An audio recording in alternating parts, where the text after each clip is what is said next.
Okay, this is 7b. So it's on the Ketores, on the incense, but really it's also a general question on what lamor actually means. What's the functionality? What is it accomplishing by saying lamor? Now, I haven't seen all of the Meforshim, I haven't seen all the commentaries,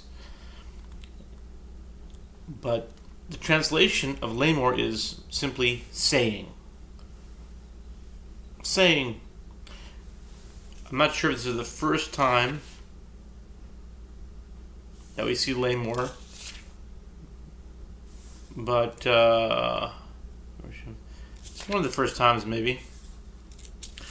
Okay, it's a pretty famous time. In Exodus 12, when it says, "Vayomer Hashem el Moshe ve'el Aharon be'eretz Mitzrayim lamor," God said to Moses and to Aaron in Egypt, saying.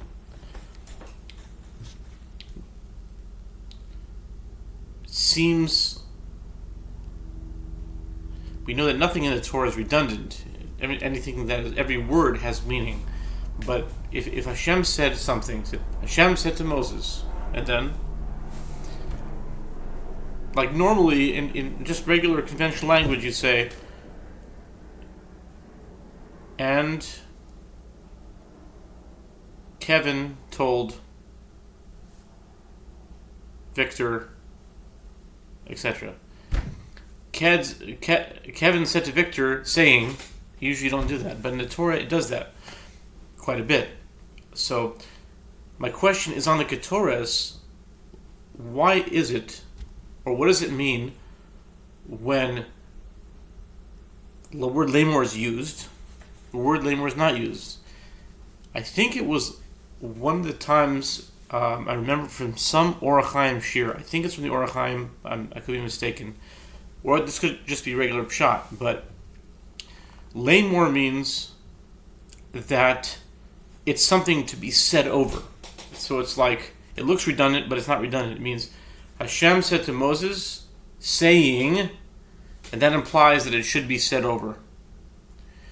So the question is really, why does in the chapter of the incense, it just says Vayomer Hashem el Moshe. It doesn't say saying. Why not?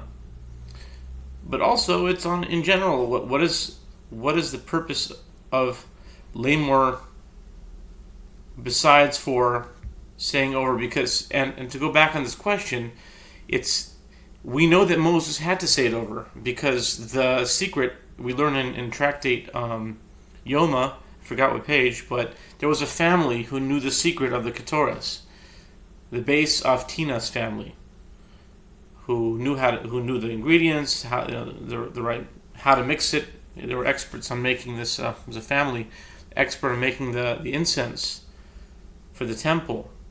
So it was given over, but the word lamor wasn't used. So we know that Moses wasn't the only one who had this secret recipe.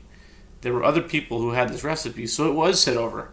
So why wasn't it said lamor? That this is going on the interpretation that lamor means to say it over.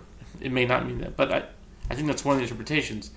So here you have the Ketores. It was given over probably to Aaron too. I mean, Aaron probably knew the secret of the Ketores. I mean, he offered them every day in the tabernacle, in the Mishkan, in the wilderness. So, but even if he didn't know it, which he probably did, there was a family who knew it. So, that's question 7b.